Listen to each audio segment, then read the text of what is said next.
Je veux et j'exige un paroxysme spasmodique. Ah, ça a commencé. Salut, j'espère que tu vas bien. Grâce à mes vidéos, tu as la possibilité de gagner un montant de 50 euros. Alors, pas dans celle-ci, par contre, dans celle-ci. Si tu cliques sur le petit lien qui s'affiche là, eh bien, tu regardes la vidéo en question et je te pose une question à laquelle il faudra que tu répondes dans la barre des commentaires pour espérer gagner 50 euros. Alors, je tourne cette vidéo-là.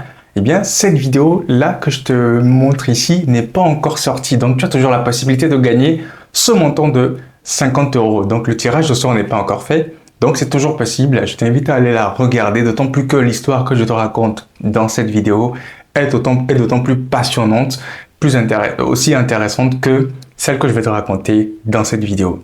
Et bien, dans cette vidéo, il va s'agir d'une autre personne très peu connue, si ce n'est pas du tout connue du public. Eh bien, il s'agit de l'histoire de Yama Ndiaye, une mère de 3 enfants sénégalaise qui, bien qu'handicapée, évolue quand même dans le monde du mannequinat. Oui, tu as bien entendu, une femme handicapée et mannequin. C'est d'ailleurs la seule femme sénégalaise à évoluer dans ce domaine. Yama Ndiaye est mère de 3 enfants et tous les matins, elle se lève de bonne heure devant sa porte pour préparer un petit déjeuner qu'elle vend. Tôt le matin, je cuisine des petits plats. Je les vends devant ma porte parce que je n'ai pas assez de revenus pour vivre. Et je dois faire quelque chose pour entretenir mes enfants, gérer mes besoins quotidiens. Le but étant de nourrir ces 3 enfants, de subvenir aux besoins quotidiens et même d'épargner. Je t'invite à rester jusqu'à la fin. Car l'histoire de Yama Ndiaye n'est pas une histoire bouleversante, intrigante ou quoi que ce soit. Non, je te le dis tout de suite. Mais c'est une histoire qui va t'amener à te remettre en question. Car comme je te l'ai dit, une personne handicapée qui arrive quand même à subvenir aux besoins de ses 3 enfants et à évoluer dans un monde que l'on sait hyper sélectif avec des critères très précis. Handicapé, mais mannequin. Voici donc l'histoire de Yama Ndiaye. Avant de commencer l'histoire, eh bien, je t'invite à t'abonner si ce n'est pas encore le cas, car sur cette chaîne, eh bien, je parle de développement personnel et depuis peu, je te fais un nouveau format dans lequel je présente l'histoire, le parcours inspirant, intéressant de différentes personnalités, connues ou pas d'ailleurs. Le plus important, c'est l'histoire, c'est le parcours, afin que tu t'en inspires et te permettre d'ouvrir les yeux. D'ouvrir les yeux sur peut-être les potentialités qui sont cachées en toi mais qui ne sont pas encore révélées. Comment se fait-il que Yama, handicapé depuis 13 ans, on va le voir tout à l'heure, arrive quand même à se lancer dans le mannequinat? Ça peut paraître un peu curieux. Comment se fait-il que toi, dans ta situation actuelle, avec tes 4 membres et ton cerveau, tu n'arrives pas, ou en tout cas, tu as du mal à avancer dans tes projets? Peut-être que l'histoire de Yama Ndiaye va t'inspirer à tel point que tu vas décider de passer à l'action réellement, de faire concrètement ce que tu dois faire, sans rechigner, sans te poser des questions. À l'époque où la jeune fille Yama, qui s'apprêtait à passer en classe de 4e, donc au collège, eh bien, est victime d'une maladie qu'on appelle la poliomyélite. C'est donc cette maladie qui est la cause du handicap de Yama Ndiaye. Ça a été à cette époque, bien évidemment, une étape très difficile pour Yama. Mais comme elle le dit elle-même, grâce au soutien de son entourage, surtout au soutien de sa famille, eh bien, le mot complexe est simplement sorti de son jargon. Elle rajoute même qu'elle n'a jamais été stigmatisée par sa famille, car ils l'ont acceptée comme elle était, et elle avait même l'impression que sa famille, son entourage, avait même oublié son handicap. Yama Ndiaye est une femme, comme tu vas le voir, très battante. Car en dépit de son handicap, en dépit du fait qu'elle est assise constamment dans son fauteuil roulant, eh bien, elle gesticule. Elle est prête à accomplir les tâches ménagères, refusant même d'être aidée par ses enfants dans la même maison, parce qu'elle a envie de bouger, parce qu'elle a envie de participer. Je me bats chaque jour pour faire ce que les autres peuvent faire. Je me lève tôt le matin, je cuisine des petits plats. Je les vends devant ma porte. En ce qui concerne le monde du mannequinat, eh bien, Yama Ndiaye confie elle-même qu'elle est confrontée à des montagnes de difficultés.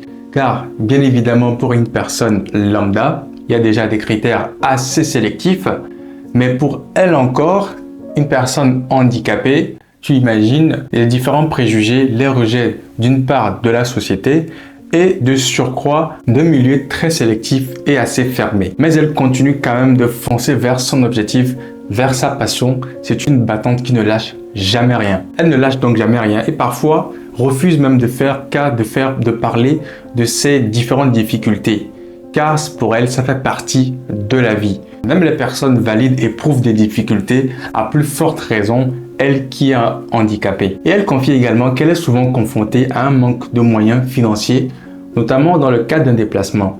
Lorsqu'elle doit se déplacer pour aller à l'intérieur du pays, dans la sous-région, dans ce genre de déplacement, eh bien, c'est vraiment difficile. Tu peux l'imaginer, surtout quand on n'a pas de voiture et qu'on doit emprunter les transports en commun. C'est une histoire qui m'a personnellement touché. C'est ce genre d'histoire, c'est ce genre de parcours qui nous fait réaliser qu'on n'a effectivement pas d'excuses. Les personnes qui ont toutes les raisons et la légitimité de se trouver des excuses parce qu'elles en ont, une personne handicapée, bien c'est difficile de lui opposer le fait qu'elle n'a pas d'excuses pour faire ceci ou cela. Mais bien souvent, dans certains cas, dans le cas de Yama, elle arrive à prouver que malgré le fait qu'elle ait un handicap, malgré le fait qu'elle part sur une base non égalitaire par rapport à la majorité, par rapport à la masse, eh bien, elle peut quand même arriver à faire quelque chose de sa vie. Et il faut noter que malgré le fait que Yama soit handicapée, eh bien, elle dit qu'elle aime bien faire de la natation car ça l'aide à bien refaire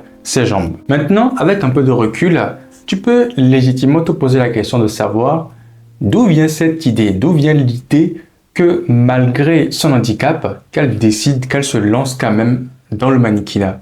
Eh bien, l'idée vient d'une personne qui est sa source de motivation. Il s'agit de l'un de ses 3 enfants, sa fille notamment, qui lui souffla à l'oreille eh bien, de se lancer dans le mannequinat. Donc, bien sûr, au début, elle n'y croyait pas. Elle-même, elle lui dit, elle n'y croyait pas. Elle se disait, non, ça ne va pas le faire.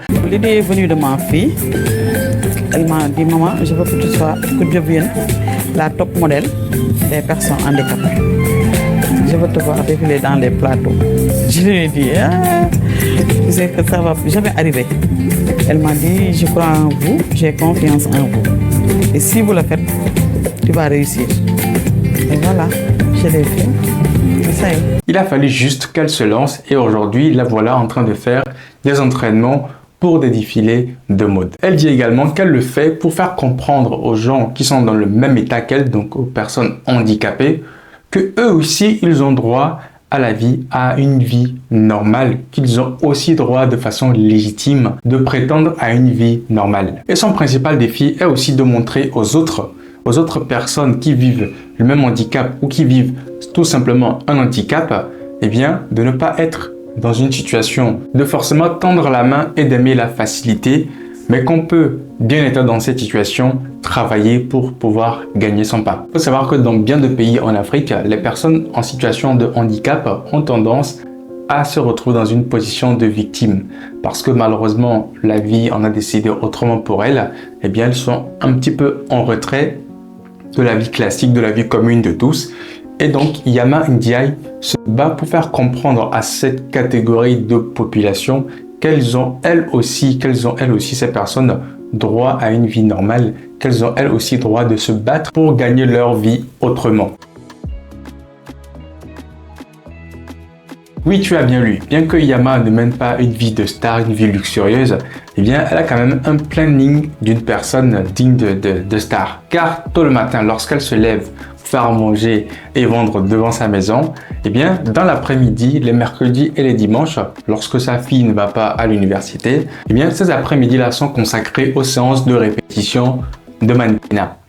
Le soir à 15h, je vais faire mes répétitions. Et ensuite, après la séance de répétition de mannequinat, eh bien, elle se rend dans un parc pour y faire du sport avec son coach sur les conseils de son médecin. Après les répétitions, je pars faire le sport.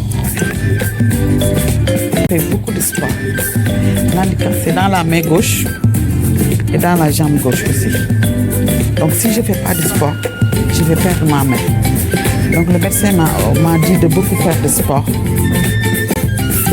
Encore une fois, pas d'excuse. Une personne handicapée qui trouve la force et la volonté d'aller faire du sport, de surcroît de la musculation et de la natation, que veux-tu de plus? Même moi parfois, alors c'était il y a bien longtemps, parfois je me retrouvais bloqué dans certaines situations où voilà, je devais aller faire ma séance de sport, mais je n'avais pas envie, je manquais de motivation et je le faisais tout simplement pas. Pourtant, je n'avais aucune raison valable, je n'avais que des excuses. C'est la fin de cette vidéo. C'était donc l'histoire de Yama Ndiaye. N'hésite pas à me dire dans la barre des commentaires ce que tu en as pensé. Je te donne un rendez-vous dans la prochaine vidéo pour une nouvelle histoire, un nouveau parcours. Allez, ciao!